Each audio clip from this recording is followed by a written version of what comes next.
From coast to coast and around the world, it's time to praise the Lord. Praise the Lord, let every nation rejoice.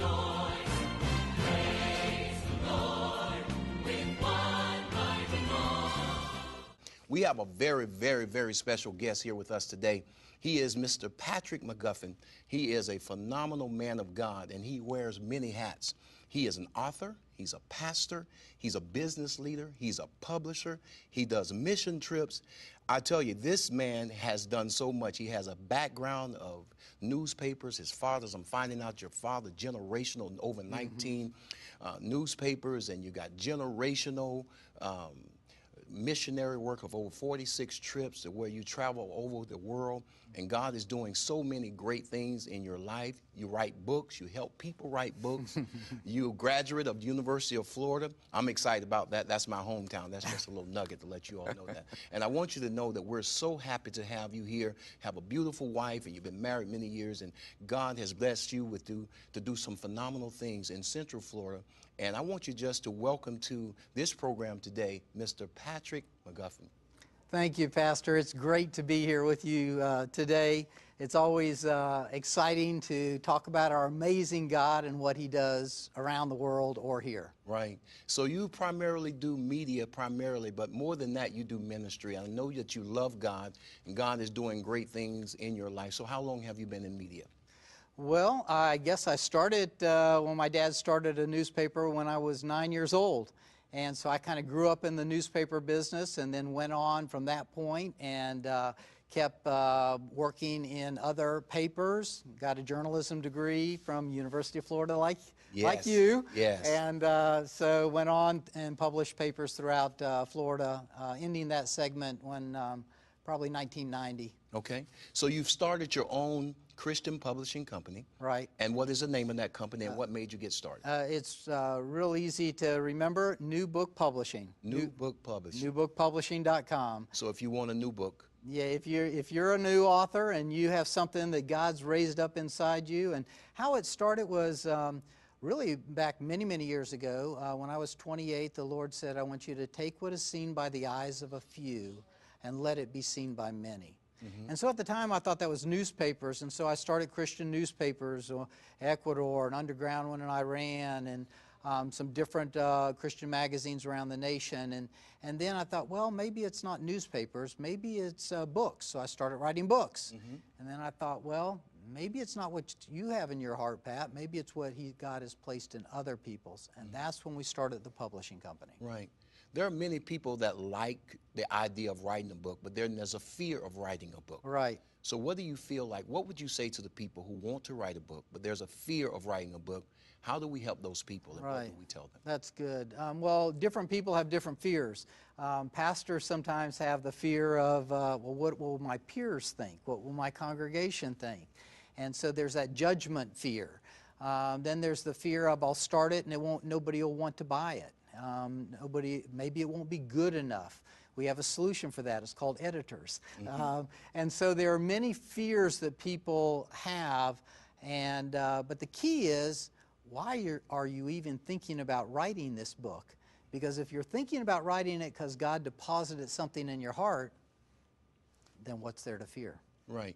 And sometimes when you think about whether your book is good enough, with the internet and all the other things and ways people can reach media, what would you say to the people that really want to publish a book, and how do they counter, I would say, the internet and the media over the web?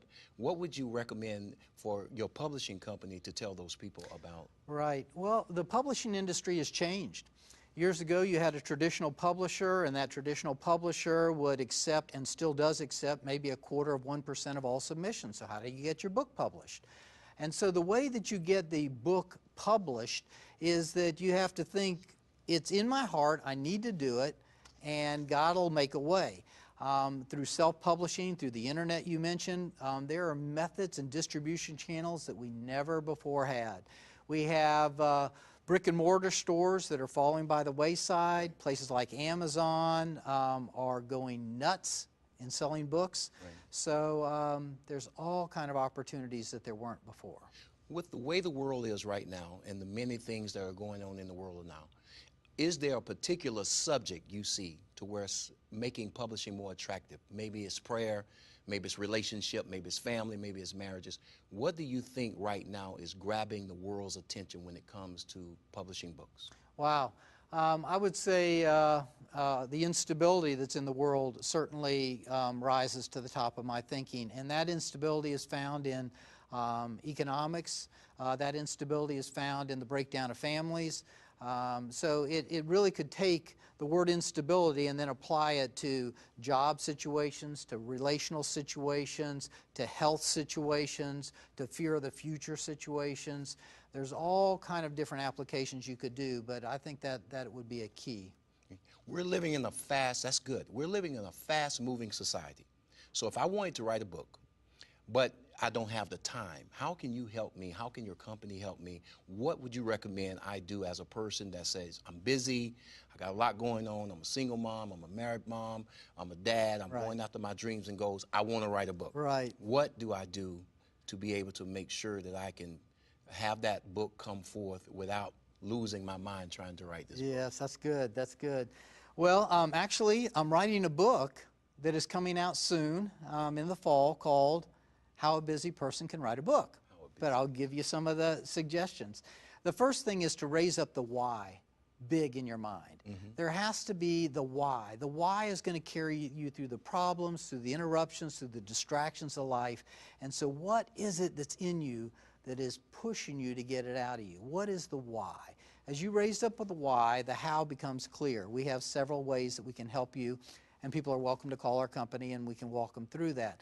But the next thing probably is to organize your thoughts in like a highly detailed outline, and that way you can sustain the interruptions of life.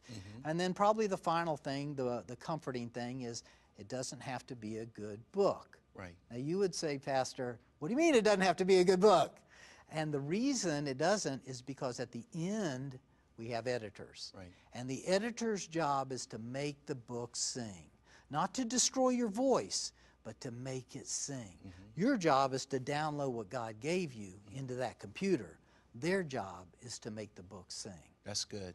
How important is passion in writing a book? Because many times I think that passion drives revelation. Passion brings out that other unspoken thing that perhaps God is saying.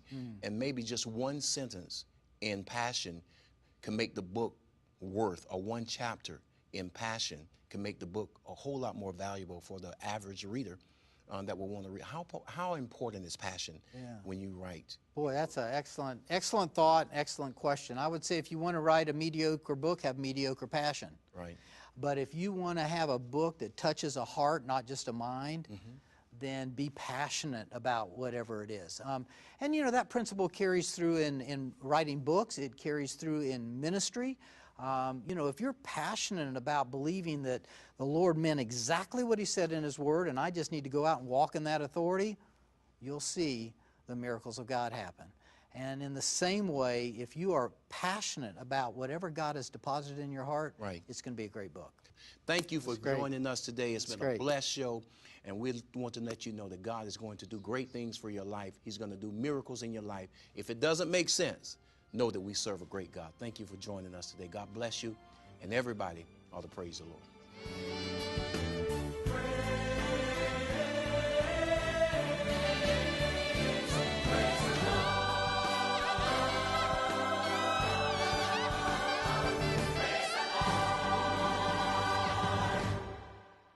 This program has been brought to you through the prayers and contributions of our faithful partners throughout North America and the world.